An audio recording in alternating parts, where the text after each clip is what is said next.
welcome back to another video. In this video we'll be solving the second worksheet of real numbers. That is the first worksheet. I've solved it already. That is these questions are not there in NCERT. I'll be coming up with five questions and 2 worksheets like this so that you get enough practice. It'll fasten your calculations basically. So yeah, this is the second worksheet. I have 5 questions written. I'll solve it in front of you. Even you can solve it with me. Grab your pen and your paper. It will be fun. So yeah, without further ado, let's start. The first question is, what is the HCF of? Now let me tell you, HCF is the number, the least number which is common in both of these two numbers. Now LCM will be the maximum number of numbers which is common in both of these. Hope you're able to understand the difference. I'll solve it now. So basically both of them are having 3 and 5. Now what is the HCF? It's very simple, which is a number which is repeated in both, and take it the least number of times, which is once. See, 5 is once here, repeated once. So again here you shouldn't consider square. You can consider square when if they have asked you for LCM. Now HCF is once here, so only 5 into 3 again.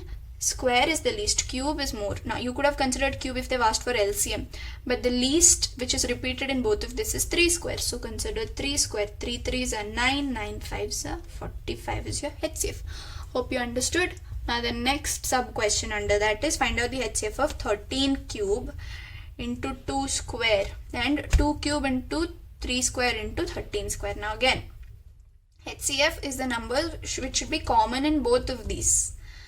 Right, now the numbers which are common in both of these is 13 and 12. Okay, so HCF will be, let's look at 13 first. Least number of times 13 is repeated is twice. Here it's thrice, so it's twice here, so we're considering 13 square. And the next number which is repeated is 2. 2 square is repeated least number of times. Here 2 cube is there. Now again 13 square is 169 into 2 square is 4, which is 676. So this is your HCF. Hope you understood. Now the second question is decimal representation of 6 divided by 1250. Now how do you do this? Now sometimes when you look at the question, you should be able to understand that it can be simplified, right? Now look at this carefully. Both of them can actually be simplified into 6 divided by 1250.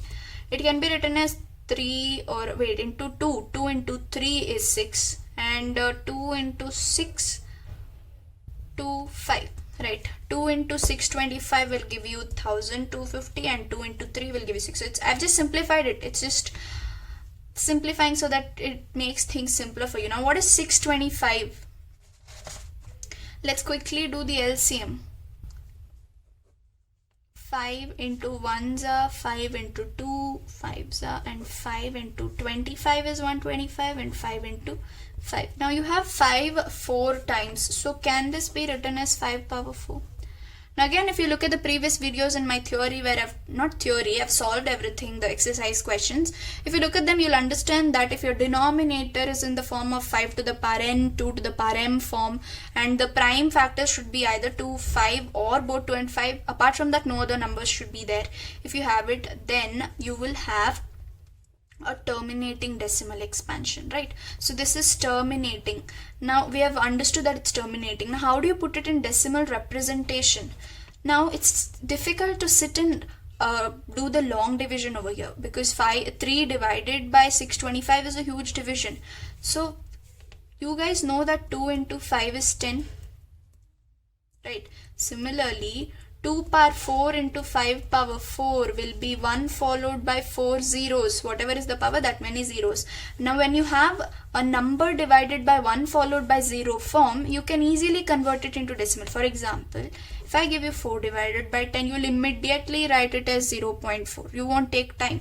The same way, let us convert this into 3 divided by, that is a number divided by 1 followed by 0's form. That is 3 divided by, you have 5 power 4.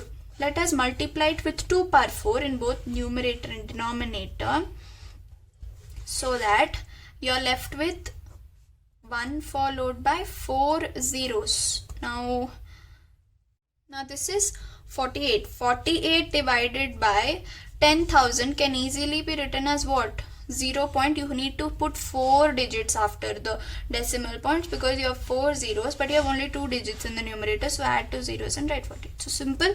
So if you have 1 followed by zeros form, you can easily put it into a decimal expansion.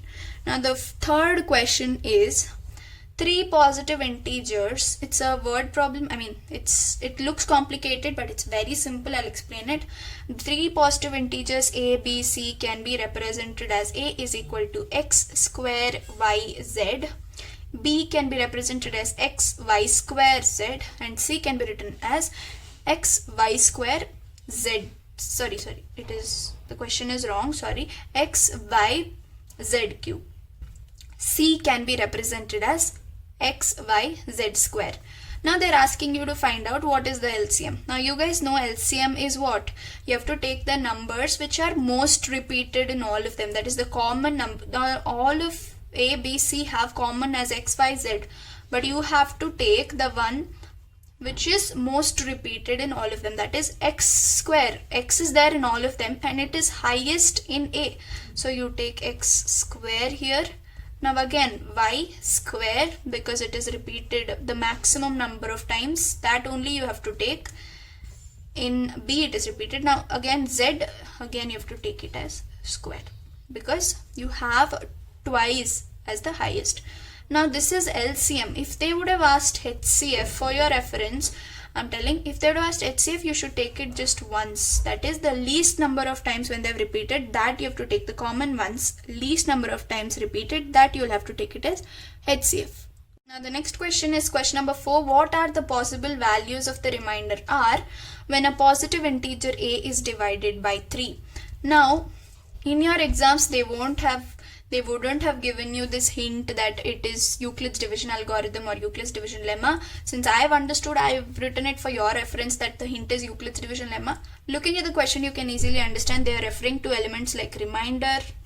There's a, they've told divided. By this you should quickly note down your Euclid's division lemma form, which is a is equal to b cube plus r, and never forget the condition, which is 0 less than or equal to r less than b. Okay, this is the condition. You should always write it next to your form. Now they're telling divided by 3, so you'll have to write it as 3q, right, plus r. Now they're asking what are the values of r. So it's that simple. Such simple question they've asked you in such complicated manner. Don't get confused. Now they're just asking you to find out the values of r. So r one value is already 0 because they've told 0 less than or equal to 0, so 0. Now the b is what? B is 3, right? bq plus r, 3q plus r. So less than 3 is 2. So the values of r are 0, 1 and 2. Now coming to the last question of the worksheet, that is this. Without actually performing long division, find 957 divided by 10,500 will be terminating or non-terminating decimal expansion. Now the reason I've taken this question is to tell you how many different ways a question can be asked. Now we have solved many questions like this asked in different formats. Okay, now they'll ask you whether it's terminating or non-terminating. They'll ask you represent it in a decimal form. They'll ask you put it in a p by q form, or whatever. They'll ask you the same type of question in different forms. Okay, now let's quickly solve this. Now this can be simplified. Please don't sit and do such big LCM in order to find out whether it's terminating or non-terminating. Okay, is sometimes questions can be simplified. Now how can it be simplified? You guys have to find out hit and trial method. Now the thing is 7 into 141, that is 7 into 141 and 7 into 1500, right? I have simplified it. Now you can simplify it one more step. This is divisible by 7, so I simplified it again. You can divide it, you can simplify it further. That is 3 into 4 is 12, right? 3 into 4 is 12, 2 carry over, that's 47, and 3 into 5 is 15 and 0, 0. So this is the simplified form. Now 500, for 500 if you perform your LCM, it makes sense. 5 is 100, 5 20s are 5 into 10, sorry, 5 into 4 and 2 into 2 and 2 into 1. So these are the prime factors. How will you represent this? 5 into 5 into 5 into 2 into 2. Now this is in the form of what? A number divided by 5 cube and 2 square, that is 5 to the power m, 2 to the power n form. If it is there in this form, that means it is terminating, right? It is terminating. Now they've not asked you to write down the decimal expansion. If they would have asked you, you can sit and write. I've taught you how to do it. That is, if you have 5 cube, you have 2 square, multiply it with 2 in the both numerator denominator, you will get number divided by 1 followed by 0 form. That is easy to represent in decimal form. We have just done previous question, refer to it. So it is terminating. Why is it terminating? You have the prime factors as 5 and 2 and no number apart from 5 and 2. Okay, I hope it was simple. Now this is the last worksheet of the chapter real numbers. The chapter is over. Please stay tuned to my channel, subscribe to my channel, tell your friends about the channel, it will help them also. Okay, I come up with chapters along with their NCERT examples and basics along with the solutions. It will help all of you. And yeah, that's that. Bye for now. I'm Diksha signing off.